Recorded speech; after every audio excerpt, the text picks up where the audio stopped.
maanta waxaa ka dhoofay gegid diyaaradda aadan cadde international airport ra-iisul wasaaraha xasan cali kheyre wafdi uu hogaaminayay ka tirsan golo wasiiro iyo xubno ka shaqeeya xafiiskiisa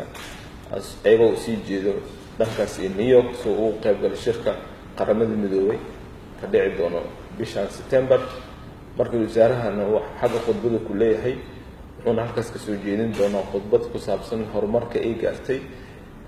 xukuumadda dowladda federaalka Soomaaliyeed taasoo ah xagga siyaasadda amniga horumarka xisaabtanka sidoo kale maanta waxaad arkaysaa inuu ra'iisul wasaaraha raacay diyaarad flight commercial ah ama Juba Airways oo Kenya u raacay iyadoo taasna ay horseedayso in dhaqaalaha la bayqaamiyo ama waxuu la seef gareeyo marka aad iyo aad u mahadsantahay